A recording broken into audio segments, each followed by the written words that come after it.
Watch this.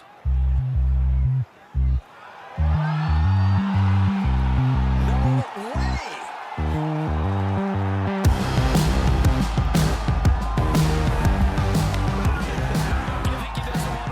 So you were here 2015 to 2020? Yeah, but I was away working quite a bit, so... Okay. But definitely... But you play the odd dark time and... Yeah, a lot of dark times, until they changed the rules about showing up as a single, which is a bit of a pain. And you had to register, like, was it the day before at 9 a.m? Yeah, you could Whereas just... previously you could just turn up. Previously local, you could just show up at 5:30. And like, is anyone taking it? Yeah, you could do it. You could take it. But now they're just trying to...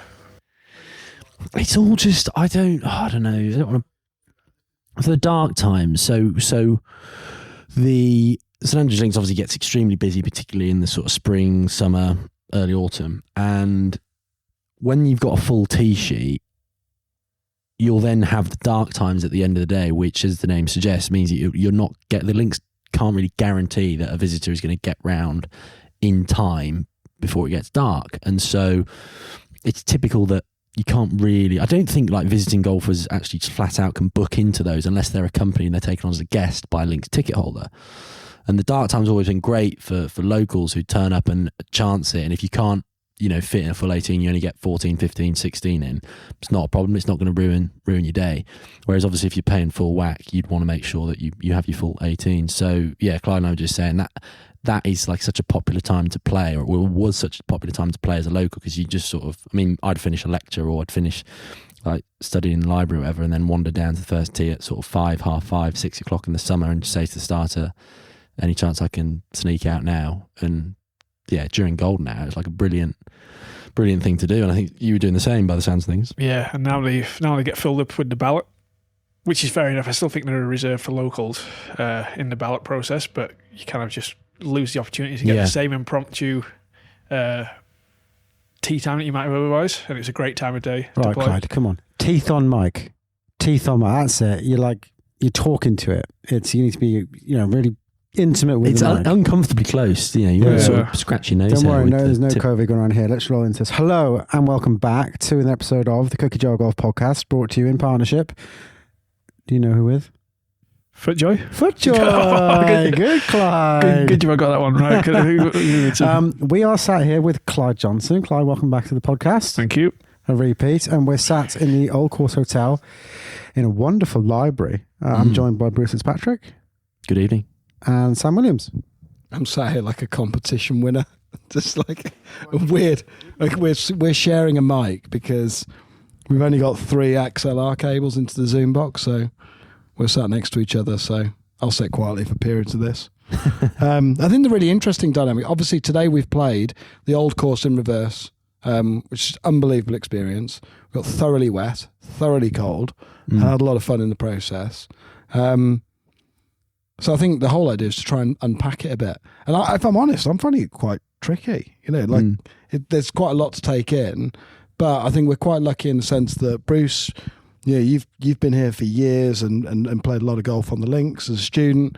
Clyde, you spent a lot of years in St Andrews, and yeah, hopefully the pair of you are going to put a lot of colour on this, and I can sit awkwardly with a Moretti in my hand while a lot of this goes on. Clyde, did you go to uni here? No, just hung out here with my parents lived here for 5 years, so all right, pretty handy.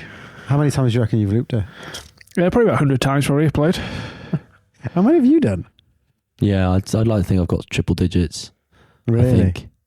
Yeah. Over so I suppose it's had the biggest impact on you guys then. It's worth going to you first. Today we played it in reverse, which we're going to talk a little bit about the history about that in a moment. But for two people that have played it so much, how did it feel rocking around it backwards? Yeah, I guess my initial observation is it's really weird to be so unfamiliar with something that you're so familiar with. As a golfer and a golf course architect, the Old Course is probably the most influential golf course to me. But then despite having ran around the Old Course and the loop path in reverse, walked it in reverse lots of times, it still was really quite strange and uncomfortable actually playing those shots and seeing how they worked in reality. So it was an educational experience. Yeah, I think you summed it up perfectly there, Clyde. I mean, I was so uncomfortable those first few holes. Partly because I was freezing cold and I then just, rifle hooked a 4-iron out of bounds for a first tee shot, which wasn't real quick enough to. how it was it a got great in. start. But no, I mean, like, it just, as you say, you're so familiar with the visuals of it, but when you start playing in like different directions, I just found it really uncomfortable. On a right to left wind, there's so much jeopardy left on those first few holes in particular, but actually most of the way round. And yet, when you play it in the conventional way, the left's actually the sort of safer bet, the safer bailout. And there's kind of more risk and reward kind of going up the right side. That was the thing that struck me straight away. I was like, okay, there's a back left flag on the second. The wind was hard off the right. I only had like a sort of 8-iron in or something. And I was thinking, if I kind of get this slightly wrong, you're going to go out of bounds with your approach shot, which just seems wild. You wanted to be left, didn't you? Yeah. On every hole, you wanted to be left. Obviously the conventional wisdom was, playing it normally, you play the aggressive liners down the right and the bailout on the left. And that was, I would say, pretty much on every hole was flipped the other way. Yeah. Were there any that you thought where that was not the strategy? There were a few where it was difficult to tell because, I mean, a lot of the pins were relatively central, relatively safe, which probably worked well today for playing a course you're so unfamiliar with. So that was difficult to tell, but I was surprised by the quality of the individual golf holes. Yeah. Like every hole you got to was like, well, this is cool. This is cool. And the biggest observation, well, not the biggest observation, one of the observations I had was how visually discomforting, certainly the back nine, was. A lot of those tee shots were playing blind over some quite adventurous dunes, and you kind of got the sense as to, back a couple of 100 years ago, why they'd want to play the golf like that, It seemed more like a duney in reverse than it does normally. Does that sound silly? I think on the back nine, I maybe felt that. The front nine actually seemed like it was more out in front of you, and you could see more of the bunkers from the tee shots. And I don't know, again, I probably should have brushed up on my history, but some of the tee boxes were maybe in slightly different places to where they might be for a true reverse loop. But, like 17, so the second hole, for example, playing down the 17th and the second fairway, you can kind of see all of that in front of you, whereas when you play the second hole conventionally, it's actually kind of like semi-blind. You can't really see where you're putting your drive as easily there. And like the sixth in the conventional routing, again, that's like pretty much a totally blind tee shot. But from where we were teeing off, driving down that fairway towards the 12th green, you could see the ball land. So it felt like, in some sense, it was a bit more out in front of you on the front nine, but then quite disconcerting. I think as Clyde mentioned on the back nine, like playing over dunes, more blind shots. It felt like you were sort of going over gorse bushes a bit more often. Yeah, playing the 17th in reverse actually surprised me. It was way more open in the approach than I was expecting. The 16th green. Yeah, so when you play, one of the guys I was playing with was pretty tight to the wall, and the railway sheds didn't really influence his shot at all, which I was kind of expecting that shot to feel really intimidating. It was only really intimidating because it was a relatively long approach over broken ground, which is actually really beautiful. And the free bunkers that are left of the second approach that you don't ever really think about were actually kind of much more in play, especially with the wind hurting and off the right today. So, I mean, a lot of people won't have played the old course, but the very, I mean, really the exercise that we did today is actually a very simple one, isn't it?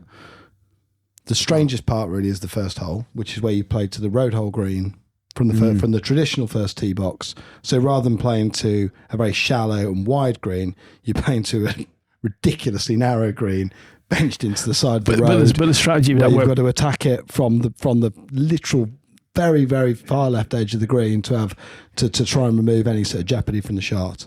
And then you literally work your way back round and you play to the first green as the 17th hole in the playing line of the sort of the second, I guess. Again, strange with a burn on the far left, and you play up 18 from there. And you mentioned talking about it, Clyde. I feel I'm so familiar with the visuals, but yet so unfamiliar with the shots. I think I've played the old course 6, maybe 7 times in my life. So I feel like I'm not like I've only played it once. But but I also am definitely not in your league of I've played this 100 times. So for me, I actually didn't feel that uncomfortable. I don't know what you think, Tom, but because whenever I play it, I'm always uncomfortable because it's always a big occasion for me. It never really felt that uncomfortable, if that makes sense. I felt just as alien stood over the shots as I do every other time I've played the old course. I don't know if that... Did you... Well, yeah, I mean, I didn't approach it from a manner of being like, oh yeah, I should not be here, I should be here. And I don't know, it's a very unusual wind we had. We had an easterly wind, which basically whips, as you play the front line, it whips across the course right to left, essentially, all the way down. Which for me, I just felt was a really safe wind because I felt like I could smash it down right as hard as I wanted, and there wasn't really going to be... it was never really going to hook massively out of bounds, which is the danger to the left.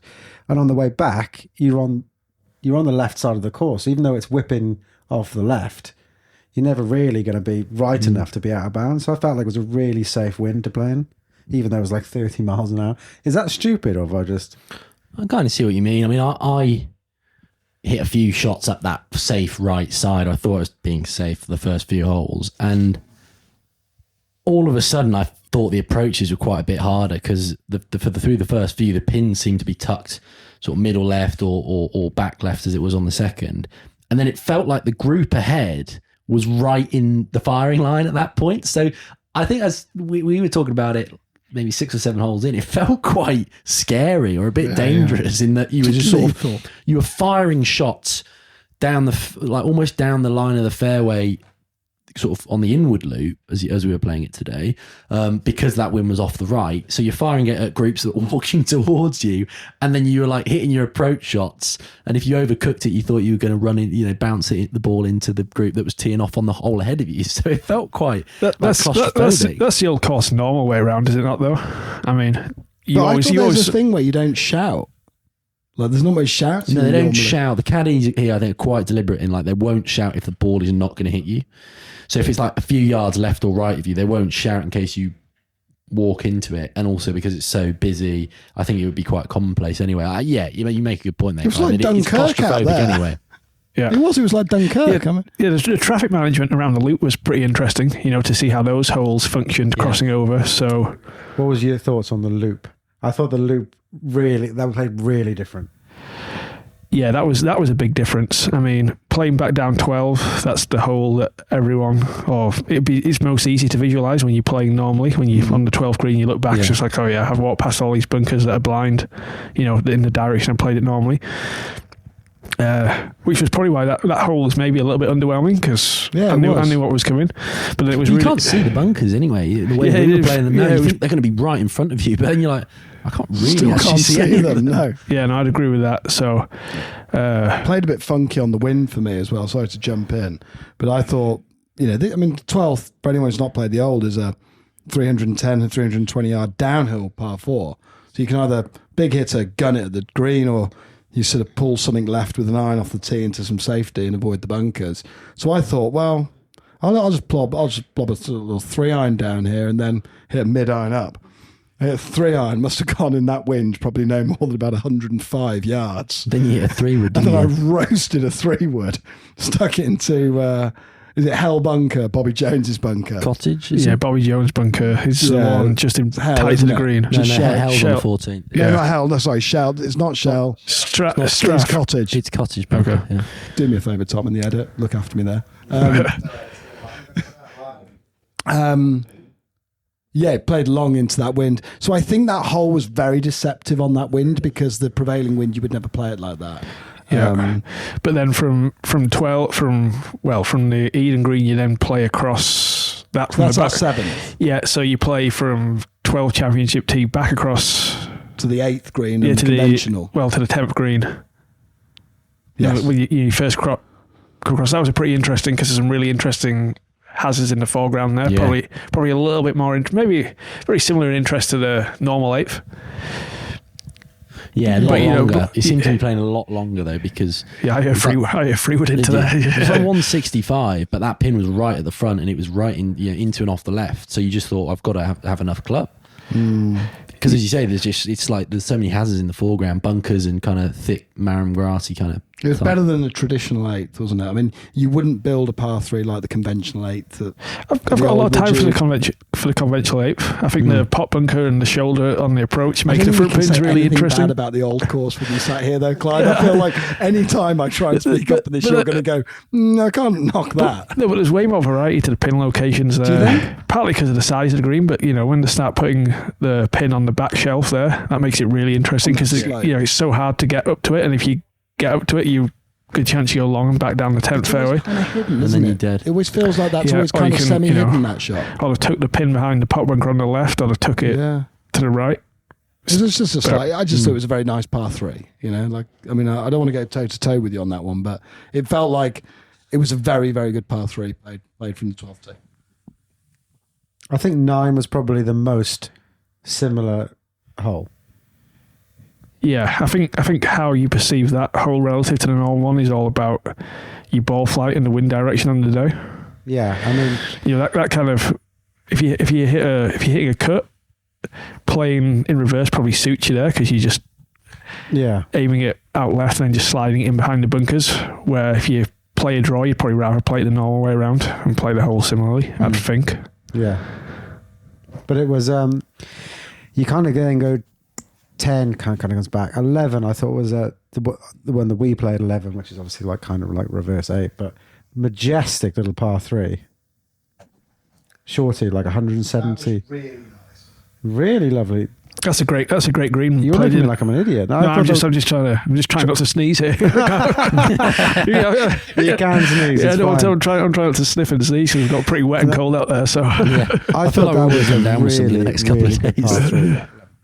Tom will tidy up any sort of like sniffles. It was that really helped because of the pin position because it was tucked behind that little ridge. So especially as it was kind of playing across the wind, it was a really fun exercise in judging the flight of the ball and where to land it. I benefited hugely from you going first there, Sam, because I thought it was straight downwind. Me too. I underclubbed by 2 clubs there. Yeah, and then I saw you come up short from. Yeah, so I jumped up and but I remember seeing, laying up guys were ahead of us, seeing Sully hit what looked like a half decent shot on the approach, but it just came down the wrong side of the wind and took a massive bounce. Well, yeah, obviously you were in that group as well. When he took a big bounce, hopped like kind of quite a long way past, but you couldn't chip it short and run it in that easily because because the foreground just takes everything exactly. short. So, but you could play. I suppose you could play at that green, couldn't you, from any distance in any direction. And it would be a magical green. Maybe not directly from the Eden Estuary, but with the exception of that, it is a great green. So I guess it doesn't really matter. It's kind of like when we did the podcast with Gil Hansen, said, look, did you think about making this for different, to accommodate different holes and different tee boxes like you have? And he was like, not really. We just made interesting shapes. And I suppose you look at that green side and it's filled with interesting shapes. So it's no surprise it just works as a really good par 3 when played from a completely different direction. I think that's the story of the whole old course. So it's just a massive area of just brilliant shapes that, especially in links conditions when it's playing firm and fast, the ground influences the ball so much that regardless of what direction you're playing and how intentional the layout is in both directions, it's just really interesting golf. I think the only hole the hole that I was probably most underwhelmed by, and I should probably caveat that by saying I thought there were going to be some great holes, but also some really gimmicky ones. And actually, by and large, I thought they were all really, really fun, interesting holes. The one that probably I thought might have been the weakest was the 12th, playing to the 6th green. So playing sort of, is that right, down 7th fairway?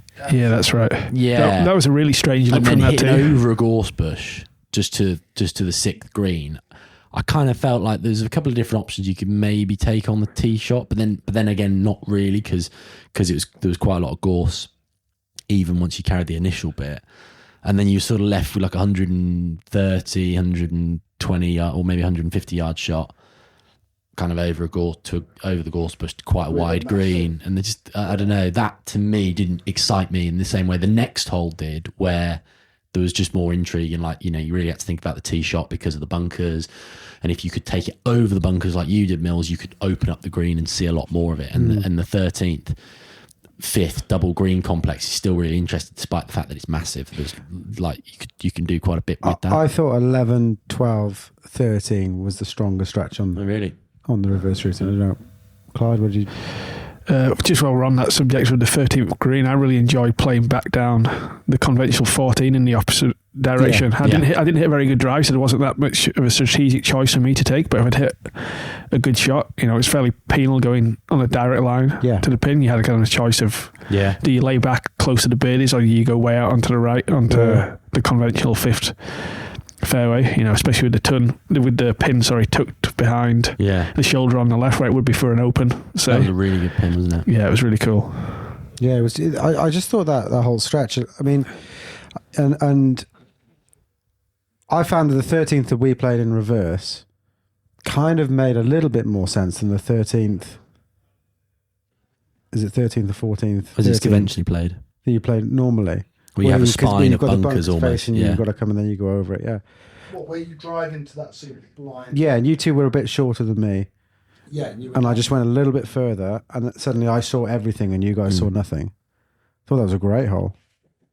I think I actually think that green works better the way around we played it almost.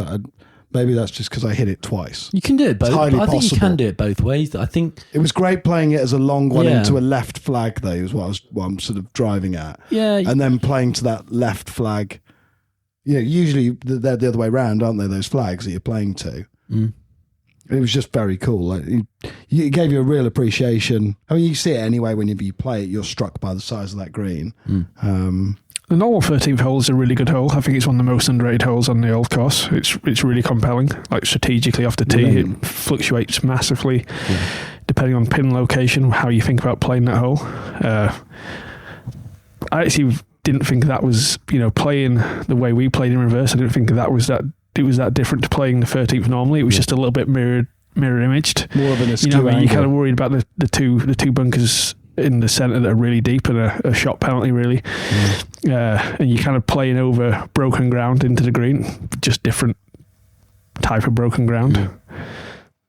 I was shocked at how many bunkers were lying at the backs of those greens that I've never really spotted before. You've all done a lot more rounds there than I have, so you'll know they exist. But there's lots of places where our approach shots are like, oh yeah, there's legitimately a bunker in play actually with this approach shot. Whereas you would kind of think, by nature of them being reversible or whatever, traditionally, it's not going to be so much of a thing. But there's so many bunkers that you would never really come into play, I don't think, that much on the sort of like normal routing.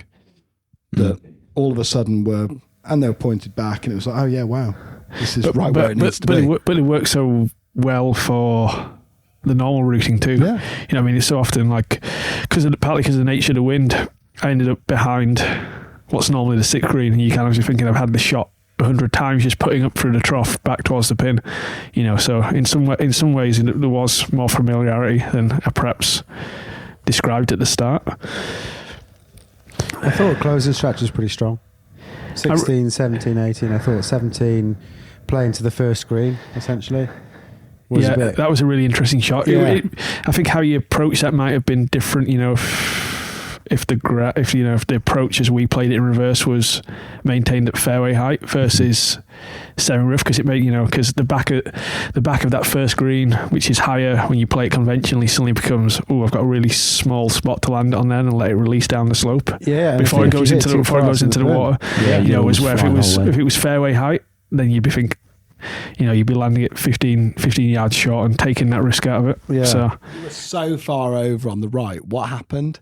Because I think this is when you went into mega film mode with No Laying Up Crew. But we were stood on the 17th tee, and you were like right over by the jigger in off the tee down there. Oh, that wasn't me. Was that not you? It looked like you'd all gone mega right. No, I played it. I hit a really nice drive there. I was straight down. I was at the start of the second fairway as you play it normally. So I had a pretty easy angle in relative. Yeah. But it was right under a spotlight, that hole, wasn't it? You could take the bail out all day long there and go out right. You go left, pay for it with a long shot in. Oh, you're dead. Long shot into a downslope running towards the burn. I think playing back into the 3rd green, what's normally the 3rd green, so the 15th green in reverse would have been a popular hole for a lot of golfers because that green kind of sits in that direction. That funky bowl at the back, that's normally at the back right, kind of feels like it works really nicely. Yeah. for that hole. It's more conventional anyway. And then 18, I suppose another one that's fairly similar. There's not a huge amount of difference to. The drive was way more intimidating though. Do Playing, you think? Yeah, maybe. Yeah, well, yeah. For me, I just it was. ended the RNA clubhouse and wailed on it, so it's kind of. Perhaps that's because what I always do. perhaps it's my bad shots coming over the top and pulling it left. But Okay, that's wider. I felt like it was a lot wider because when you're shunted over onto the right side of that hole by the road hole, I mean, it's a spectacular drive. But if you go at the green, like you really are bringing the road into play. Maybe it's because, I mean, I'll be honest, I've never hit driver 3-iron into that green before. Yeah. Like, it Yeah, was that was playing long. We were on that tee for like Right for 10 minutes. Clive 15 took about minutes. an hour and a half to play that hole. Do you Well, I remember? don't think Clyde did, but there was nothing to me. I can't Clive's running wait. 5-hour golf. It's part of his campaign now. I can't wait to see my swing analysis for that hole. Well, that was it. Yeah, so we were on there for a bit. Then Steve and David from the Links Academy like, right, we're going to do a face on and a down the line video.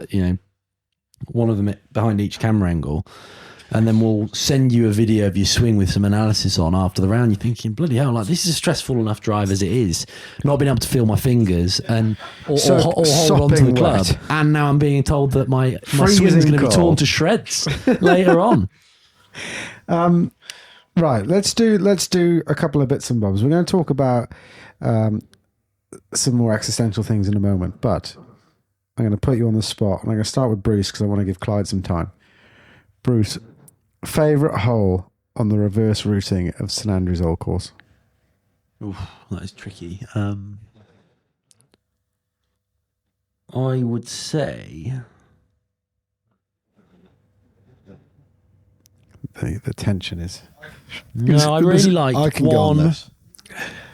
I really like 1 and I 2. don't think. Actually, I thought 1 and 2 where those pins were. I think Clyde touched on it earlier. You'd love to come back and, like you could see with the conventional Old Course, I'm sure the Old Course in reverse would play a myriad of different ways with different pins as well. So we just saw one selection of them today, and on that basis, I think the first and the second would stand out for me. I would echo. That's why I kind of wanted to get him first, playing the road hole from the first. That was the absolute peak for me, personally. I'd say it peaked at 1, but that was absolutely superb.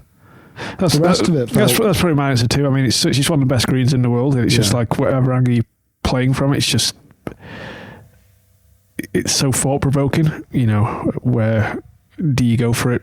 Which side do you hedge yourself? And I think it certainly adds more strategy to the opening drive than there would be when you play that hole conventionally. There's more strategy to the opening drive, I think, than people realise when they just play it normally. But there's a real advantage for being brave off It's the an tee. interesting point because, I mean, a lot of people know Richie Ramsey's he's a big advocate of Golden Age architecture and, respectful of the games. I spoke to him briefly when we came in. I was absolutely soaking wet when we came into this hotel. Freezing cold. And I'd sort of said, hang around, we'll sort of catch up, have a beer or something. And I think he wants to get back and can't blame him. But he gave me a ring and I said, how'd you get on? And I said, yeah. I said, weird wind, wasn't it? He was like, yeah, it's crazy. He said, what did you do down 1? I said, I hit 4 iron, ended up going the burn. He was like, yeah, I just bottom drive it out of the green. So he shuffled it down over the burn, I think, and just chipped up or something like that. That's amazing. But you're right, there is a huge amount of strategy to that opening tee shot because more so on that one, you've got to get far left, haven't you? Like You go right, you just toast. It's just so dead. You've got no shot in. because you've and- got the road hole bunker there and it's all running away from you Yeah. and it's shallow. You've basically given yourself the shot into the 17th green, but probably 5 times harder. Yeah, a lot harder. But then on the approach as well, like, I get that right to left wind is just savage because it's pushing you in the direction of the trouble. And if you bail and you have the road hole bunker in your way, then then you've got a really interesting putt. I had that putt of like trying to flirt with going round the road hole bunker to then let the putt kind of fall back down. I just chickened out and it went sort of 25 feet away. Yeah, there's just a huge amount of jeopardy there. What would you do? I mean, like, I suppose it's hard to say. Did a lot. I mean, I suppose if you take away any of the stuff like the gorse that was in play, I think on a few of those ones coming back, there was a few greens and a few sight lines where gorse, I think, kind of they can't take it all down just to play it for the reverse. but I get the sense that if it was looked after to the same extent that the conventional routing is, really wouldn't be much between it, would there, in terms of how you'd play that if you were optimizing it for just general play and people's enjoyability? Is there a case to say that it's just as good? I think people's perception, certainly when they play the old course in reverse, will be influenced by how the front nine's definitely more open versus the back nine kind of feels like you're playing a little bit more cross country, and some of the jeopardy into the holes is created by the gorse and the maintenance rather than the contours. Going back to favourite hole on the back nine, we're probably playing back towards the fourth green, which again is probably just because it's such a great green. It's normally you're climbing up those three tiers, whereas playing reverse, you're obviously worried about trickling down, and there's just so many. They've got the spines eating in from the side and the bunkers at the front that make that really hazardous and interesting. It'd be an interesting comparison. I don't think the old course in reverse has the same world-class holes or stretch that it does in its conventional wisdom or its conventional form. But as a compelling place or a compelling round of golf, there wouldn't be as many courses that are as thought-provoking as playing the old course in reverse anywhere. So that's a testament. You mean that closing stretch there, right? So when you say that, you're thinking that sort of like, well, I kind of that last 6 holes or so where it really crescendos in. You don't think, because you're playing further away from the boundary, there's less jeopardy if you're playing match play. Is that kind of what you're driving at, or? No, I was just thinking, it's kind of a bit of a crutch answer of mine. Best par 3 in the world, old course 11th, best par 4 in the world, old course road hole, best par 5 in the world, old course 14th hole. When you're playing in reverse, we weren't searching that hard to decide which is the best hole.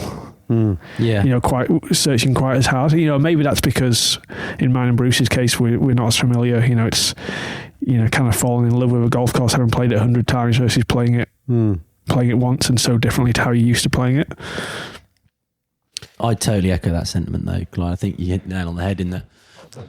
I don't know if this is the right way of looking at it. I can't think of many holes, or really any holes, that I would swap the reverse hole with the conventional hole number, if that makes sense. Perhaps that's a good exercise to do classic match play.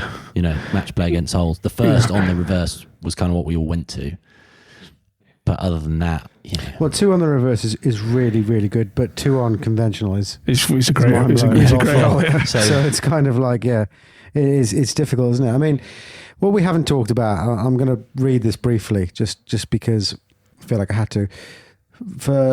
This is kind of some literature they gave us to talk about, obviously, the history of the old course. It used to be played in reverse, and then they kind of played it a little less in reverse, and all the Open Championships were played in the conventional routing, and they just started using it less and less until about 1904, and it kind of fell away. And in 1978, it looked like it was gone pretty much. They used to do it like once a year. So what the Links Trust are trying to do is bring it back for this sort of, this is going to be a more annual thing. We really haven't had the opportunity to do this before in our lifetime. I know that chatting to you earlier on, Clyde, you have waited a very, very long time to do this. Did it live up to your expectation? I think for all golf course architecture enthusiasts, playing the old course in reverse would be a top 10 experience. It's something I've been certainly desperate to do, and it really did live up to expectations. Every single hole, just taking each hole by hole, was more compelling than I probably could have expected. So I'm certainly glad the Links Trust have decided to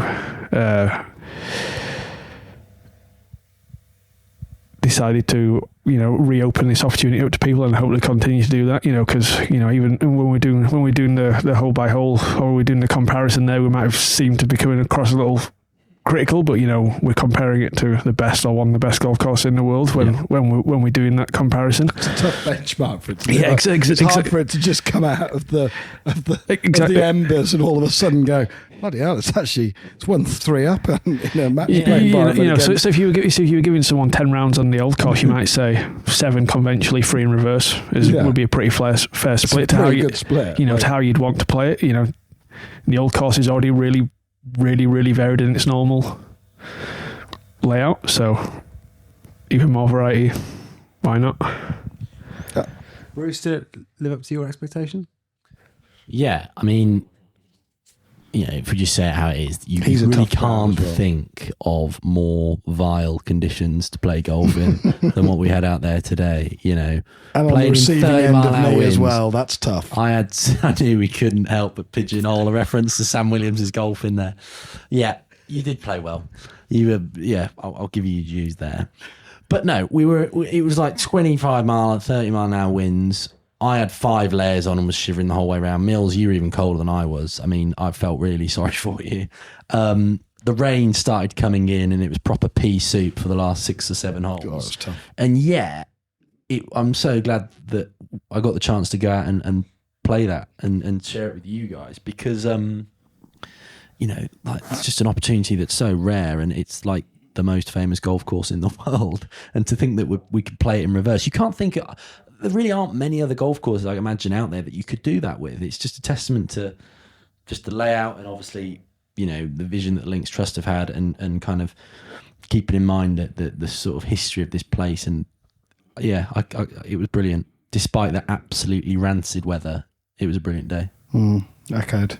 The one thing I do hope it does from an architectural perspective is encourages them to mow a little bit more short grass out there and really just to really open the playing corridors for both for the normal direction too. I think it would introduce even more strategy as well as be beneficial for playing in reverse as well. Shows where the gorse creeps in, doesn't it, around sort of, I guess, the sort of the early, that sort of 3 to 6, and then what would be sort of 13 to 15. That gorse creeps in a little bit more, doesn't it? And the Links Trust have done some really good gorse clearance work over the last 5 They've stripped a years. Huge amount out. It seems like 14 and 4 but around News there. had a ton taken out, hasn't it? As well, loads taken. You wouldn't have been able to play 7 backwards 7 years ago. Could you not? No, because it was so narrow off the tee, and it was a ball loser for the vast majority of places. That's a sneaky long drive to get to the really wide part. For a long player that can get to the wide part, it's like the easiest drive imaginable. But for anyone else, it was near on impossible unless you're aiming way left towards the 12th. Yeah. In conventional. It was quite surreal watching Bryson shovel driver onto the 7th green 2 years ago. I think that's the day. That's the day sort of ancient golf architecture almost died. Was sitting there in the stands behind that green and just watching him wait for it to clear and just absolutely hoofing thing up there. Did he do that in competition play? Yeah. Did he? I think it was a Thursday. We were sat there. I sat back there for about 3 or 4 hours watching them play that hole because I think it's an excellent golf hole. And like you say, it's an amazing green. You're watching them. It's a great corner to watch golf played. But yeah, watching him just... I'd say that's the brilliance of it, though. Is like you can hit driver there, but you can get it so wrong as well. I think he still struggled for 3 in fairness with them. Yeah, like you just... Like it's just... I think that's a testament to how good that design is. Yeah. But no, it was incredible. Absolutely incredible. Just side note here. Clyde, you've been for a shower at the clubhouse. You've gone for a shower in town. Yeah. We were at the Old Course Hotel. Yeah. I thought our shower pressure was pretty solid. I feel fully rejuvenated now, Tom. Yeah, I made a real error though. So I put the shower on and then the room service knocked, asked for turn down service, which I politely declined. I potted around thinking I was going to let the shower get really warm, but then the plug was left in. I couldn't work out to take the plug out. So it was filling up and filling up and filling up like I was filling a bath from this drench head shower. And I was like, that's okay because I'm going to like warm feet. And then after it's like ankle high, I get into the shower and I realise that it's been cold the whole time. So I'm basically now having a hot shower with an ice bath for my feet. I was so sad. I was sad there. But the shower pressure was really good. What's it like in the clubhouse? You weren't impressed. Disappointing. In Oh, all was it? honesty. Yeah, it was poor. Which clubhouse did you go in? Just the Links Trust and new clubhouse. Oh, the new clubhouse. I thought the news bit was okay for shower pressure. No. After it's been that wet, you want high pressure, high heat is the only only option on the menu. I mean, I don't know if you're trying to tee up deliberately a segue there for your favourite man that you've met this week. Oh, shout out Steve, Sam. who's obviously, well, he's, I don't know, I would say, would you say is our sort of plumbing correspondent out in America? Yeah, sorry. So Steve was a guy that I gave some anonymity to a couple of pods ago, but he's now declared he doesn't mind his name being used. And also, I have to apologise to everybody in the whole of Friar's Head. When I declared that Fisher's Island had really good shower pressure, it was actually Friar's Head has got really good shower pressure, and Fisher's Island apparently is not the same. But he is our official plumbing correspondent for World Golf, so we have to check in with shower pressure with him. Is shower pressure a big, when you're designing, you're obviously a decent designer, Clyde, when do you get involved with the shower pressure when you're setting up routines and dealing with golf courses? Yeah. Are you saying like, look, I can provide you a world-class golf course here, but I mean, if the showers aren't up to snuff, there's nothing we can do. I'm more of a bath man in all honesty, so really old school, that is. Yeah, I love a bath. So No, I don't. Well, there's another couple of bits I've got to tease out Clyde while he's here. First, when we had Clyde on the pod, it was at Moortown, and I couldn't get him off the bloody snooker tables. He loves it. Like, he's an absolute fiend for it. You've been on your travels lately. Any snooker rooms in golf that... There's a few you've mentioned to me today. I think snooker rooms in golf is like a topic in and of itself, isn't it? Any highlights from your travels last year or so?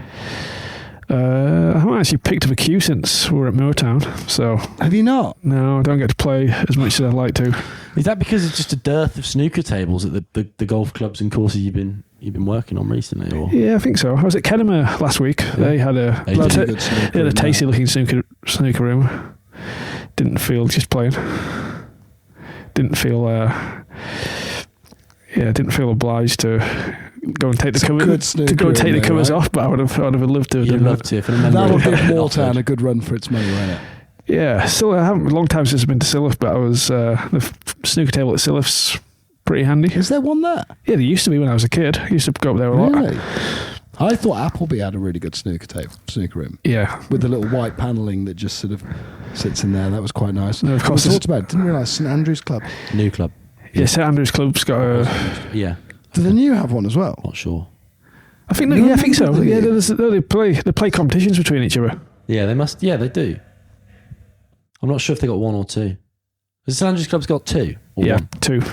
Two's just you're just elevating yourself to a different level, aren't you? I think that's the category of Kennemer, Moortown, and St Andrews. They're in a sort of fairly... And Hoylake. Hoylake have three, I think. Oh, my word. It's crazy. Yeah, just, honestly, there are top-level snooker clubs that don't have three clubs. Hoylake's got three of the bloody things. It's crazy. You're going to bring back to golf? I am going to bring it back to golf because I'm just staring at the course planner because they produce these wonderful course planners for the old course in reverse. And I'm actually looking at the gigantic map. Now, interestingly, when you play the old course normally, 1 and 18 are parallel with each other. I'm looking at the course map and they play across each other. Now, that's remarkably similar to something that you're doing, isn't it? How long have you been thinking about that one for? I honestly just looked down and thought about it. No, I can't. I couldn't hold that stuff for long if I'd have thought about it sooner. Is that something you talk about, Clyde? Are you under that's non-disclosure? Well, we can talk about that. So, Tom Doak's new golf course at Cabot Highlands, formerly known as Castle Stewart, will have crossing holes on the 1st and 18th. So that occupies the old, or what's now the old driving range. So from the left of the driving range, as you play it conventionally, it plays across towards the right to a green tucked in a little saddle. Beyond the far end, Scottish Open tee, and then 18 will play from the opposite corner to a green that's going to sit just below the existing clubhouse. So I think just because of the nature, how they cross over, it's going to work really nicely. You know, most people are going to go out in the morning, and there's going to be no players coming back in the opposite direction. But when they do, you know, there's good visibility. You know, players on the 1st and 18th will tee off at the same time, and then as they walk, they'll cross over. Not too dissimilar to crossing the old course, really. Yeah. You know, at the loop there when you do it at 17 or 7 and 11. That's normal. Yeah, and how's it all going up there? Yeah, it's going Is good. that what you're spending most of your time on right now? Yeah, we're back. We're back going for it this second season. So hoping to get the golf course wrapped up this summer. Tom will be over later this month, and we'll hopefully get a good batch of greens built. We've already got 7 or 8 shaped from last year, and then yeah, it's an interesting piece of land, good project. So hopefully we'll give a golf course that, or build a golf course that feels Scottish and belongs there. So. And so you spend what 6 months here? 6 months up there? Last year we kind of got going. Like the work season's April to end of September, early October. It's partly dictated to by bird life on the bay, and you know, not disturbing those guys during breeding season or migrating season.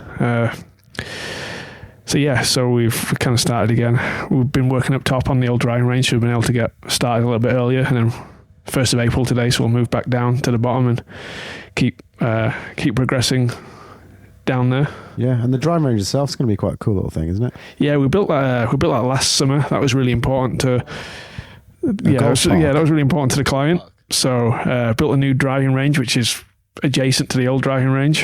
Yeah, it's got 10 greens. That can all be played as a little short course. Wow.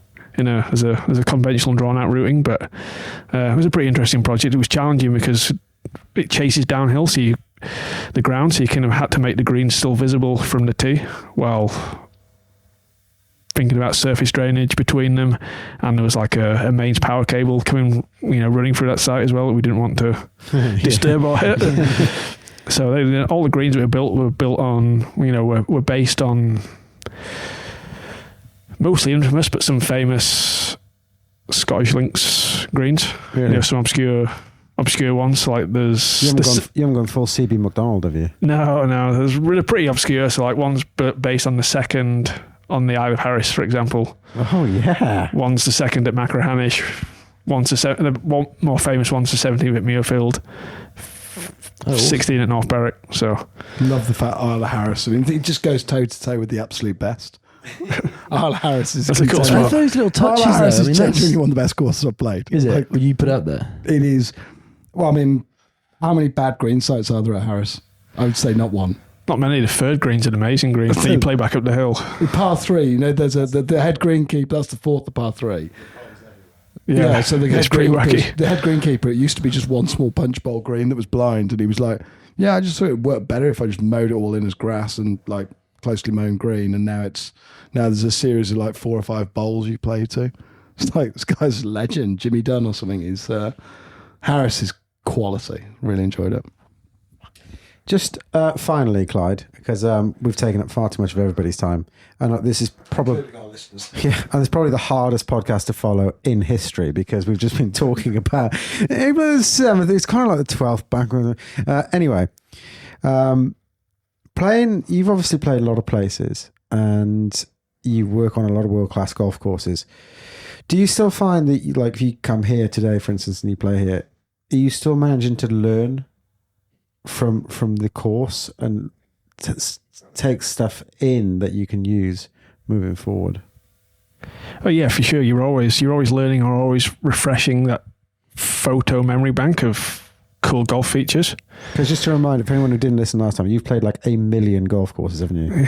Not quite that many, but never as many as I'd like. It's over. Is it 600? It's like 700 and something. I think so. But yeah, this one's I'll have an interesting drive back up north tonight because I'll spend a lot of time thinking about stuff. Yeah. We've done this pod straight off the bat, so I think perhaps our answers might have been a little bit different if we'd had a week to reflect. Yeah. It's like I was lucky to go and play the Lido in America last year that Tom Doak and Brian Schneider put back together. And that was insanely complex. You know, it kind of reminded me a little bit of the old course in terms of its complexity, and it was great for it. You know, but it's just so overwhelming in terms of how it influences your golfing senses. So it looks like you can't take that all in the first time you play it. You almost have to sit on it for a bit and play it another once or twice to fully get the meaning of it. Is that kind of what you? Yeah, for sure. I think the first time you play, even today, even though we've both seen that piece of ground a load of times, you're still. The first time you play, you're just really taking it in. So I think our perceptions would change again playing it. Do you find it hard to dissociate, the condition to the hole? Because it obviously played differently to us because it was howling and it was freezing and it was raining and it was. Do you find it hard to see the architecture, or is it? No. Pretty good at looking past that type of stuff. I mean, when you're working in the dirt, you've kind of got to imagine how things are going to play when there's grass on them and when there's wind blowing in different conditions. But today the wind direction certainly had a big influence on how we all probably chose to play those holes, like it does at the old course anyway. So, I think that would be one of the benefits of playing the reverse more often, is getting a variety of wind and ground conditions that would you just see more. There's so much to see out there. Every meter or every couple of meters that you move in a different direction, how you think of a golf shot into the green changes. So you said that on the pod, didn't you? I remember that was really interesting when you talked about that at Moortown. You were like, well, most holes have an A and B route, and it's like, well, that doesn't really exist at the old. It's like you have a line and then you move 1 meter that and it changes the whole strategy by a gradient, and then you move another meter and it changes it again, and shot value constantly changes. I think St Andrews Links Trust, they've been doing St Andrews Day for a while as reversible. For local ticket holders. But that's only for local ticket holders. And that's in November. Then opening up like a bit, exactly, and then opening up a bit of a ballot. I'm guessing if you've played, not that you have played it 100 times, or it's not the right number, I'm guessing Bruce, if you've played the old 100 times, you've probably played it on that wind a dozen, probably, not that many more than that, really. Don't know. It's not a very common wind, is it? It's not the prevailing. It'd be very interesting to see if it was down and off the left shoulder. Normally for me, it's down and off the right when you're going out. I would say that's the prevailing wind, and then into off the left coming in is maybe slightly more commmen than.